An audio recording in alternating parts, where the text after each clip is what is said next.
Hey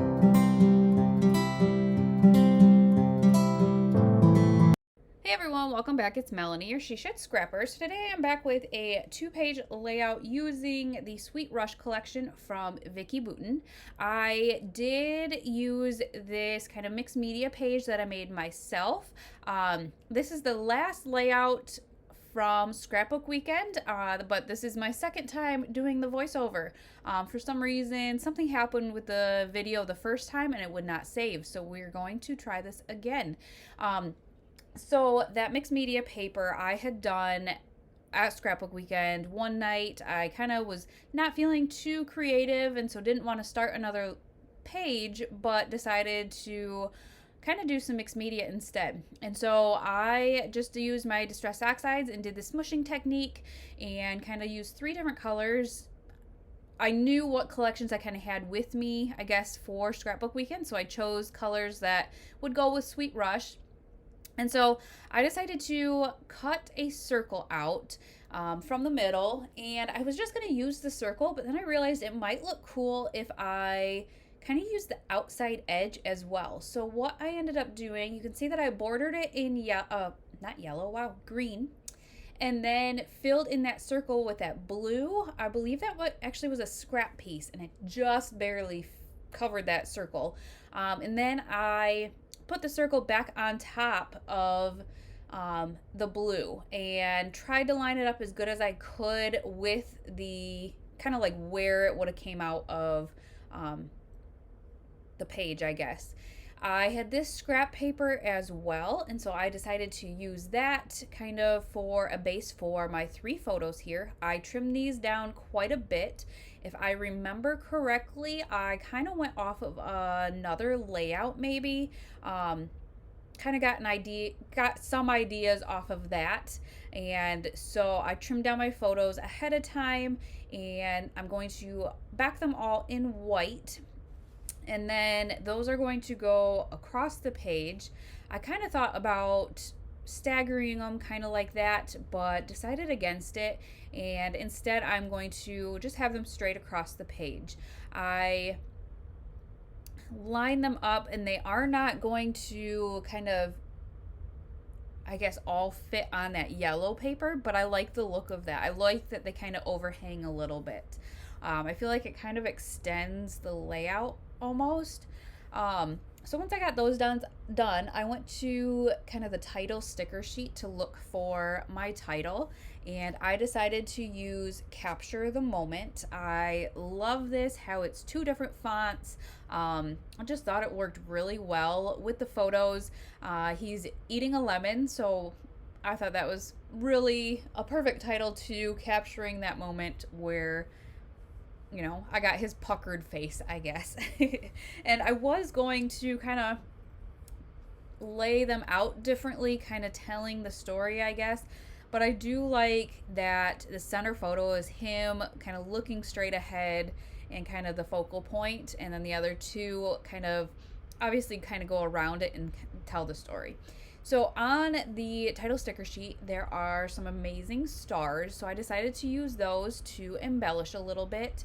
So I added some to the title at the top and the title at the bottom, but then kind of needed to figure out what to do. I think I might have ran out of stars, and luckily I had some from Close to My Heart that were about the same shade of yellow and kind of like the right size and shape.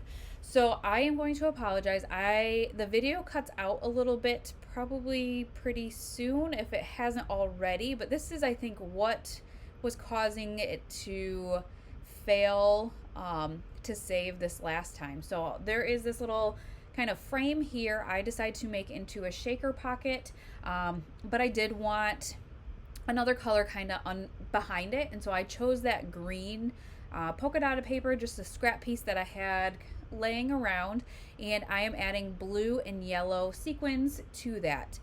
I am using this super thin foam tape that I got off of Amazon. It was a recommendation from a lady in my Facebook group, and I am absolutely loving it for shaker pockets.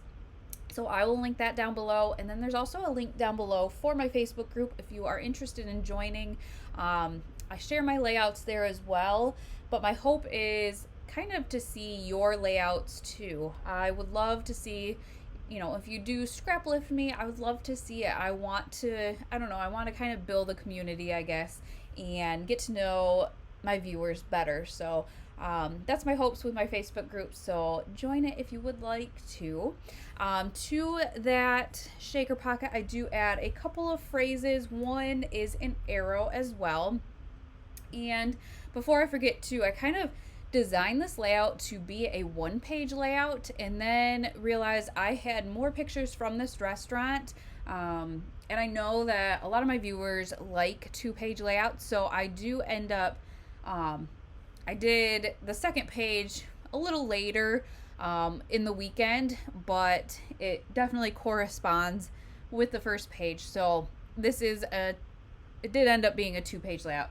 I add just that little bit to the top. It says fave photo with the arrow, and then of course some more stars, because I like to have like embellishments, like those little finishing touches. I like to have those kind of in all of the clusters. So I am kind of going to do the same thing, at least for the base, I guess, of this, with the green border and then the white paper. I think I cut the white paper smaller than I usually do, so that's why I brought page 1 in again to kind of measure. So once I get my tape refilled, I got the white paper taped down to the base. I did trim my left two photos there down a little bit so that they would fit one on top of each other down the page. And then I am going to double back the one that is kind of going to come off to the right. I think I actually just glued the two photos on the left down on the page. Primarily because I couldn't trim the photos anymore, and if I backed them, then they, would have kind of gone off the page. And so I just glue them straight down, which is not something I normally do. So that is different. So I did make sure I double backed that top photo. So I kind of took this idea from another layout as well and decided that I would do a lot of different colors of stripes or strips of paper coming out of that photo to fill in that bottom space. And unfortunately, I did not have more of the exact blue from page 1, but I had one that's similar and a paper that was in Sweet Rush.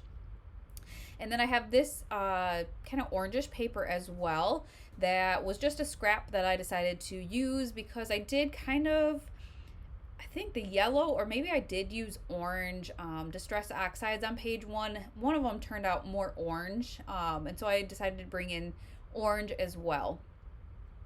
And so you can see I did different widths, different lengths, and then just layer them all across.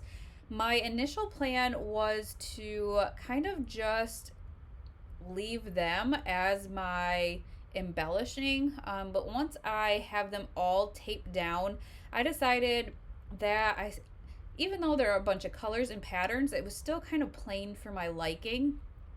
And so I do end up adding to this bottom here.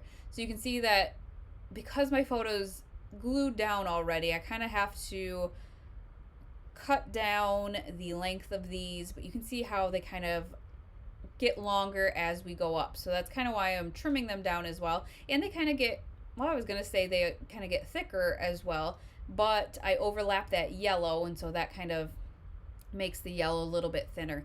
But like I said, initially it was just going to be that, and I decided I did not like that I thought this page needed a little bit more. So I kind of go through all of my embellishments from Sweet Rush, trying to figure out kind of how to embellish, and I'm really pleased with the final result. So you can see I'm going through the ephemera pack, trying to see what pieces might work, and I really wanted to use that, but it was just too big for my layout. My picture was too close to the top So that'll get used definitely in a different layout. But this ephemera pack had some journaling pieces in the bottom. So you'll see that I finally pick out what I'm going to use on the bottom there. This little journaling card here, it says collecting these fabulous memories. And I just thought it fit in that space really nicely. And so I do decide to use that, but I do add to it. And you can see I placed some ephemera at the top as well. I don't end up using that. I found this really cute kind of banner here, and so I decided to use that at the top instead. And I feel like that just gave me kind of a good base to just add a small cluster to the top and fill in that space really nicely. I didn't want to over embellish this layout at all. You know, the photos kind of take up a lot of space, and then there's lots of busy patterns on the bottom. So I didn't want to over embellish, and so I taped that down and kind of went back to the sticker sheet, I believe, and found some stickers that I thought would work at the top there. There was a circle that says love this, and it has some gold in it. You can't really see on page 1 very well, but there are some gold stars from that sticker sheet. I then found a bright green arrow, which helped bring in that green, and then I'm going to add just a simple cluster of 3 stars at the top to finish that one out. And then we go back down to the bottom cluster, the journaling card. Again, I just kind of felt like it was too plain, and so I went back into the ephemera and kind of looked at what I could add. And there was this kind of vellum circle that said yay. Unfortunately, I covered up the yay, but I felt like that was a good layering piece behind that journaling card. And then it was kind of hard to line up because the card itself looks like there's 2 pieces kind of offset. So it was kind of hard to line up. Again, I finished kind of that cluster off with some stars, and then go back to the sticker sheet and find another little arrow that I'm going to place between those 2 photos, and again add a cluster of 3 stars there. I do decide that the bottom right is a little plain as well, and so I do end up eventually placing this cute little camera, I believe it is chipboard, to the bottom right, and again add another group of 3 stars. Lots of stars on this page, but again, I like to have kind of those finishing touches in all of my clusters. And then I did end up getting an order from Scrap and Happy Studio after I finished this layout, so I do end up adding a epoxy flare to the journaling card. It's again a circle, so it kind of went with that circle, that vellum circle underneath, and it's a really pretty blue heart. So that is going to finish off this layout. I hope you guys enjoyed, and we will see you next time. Bye guys.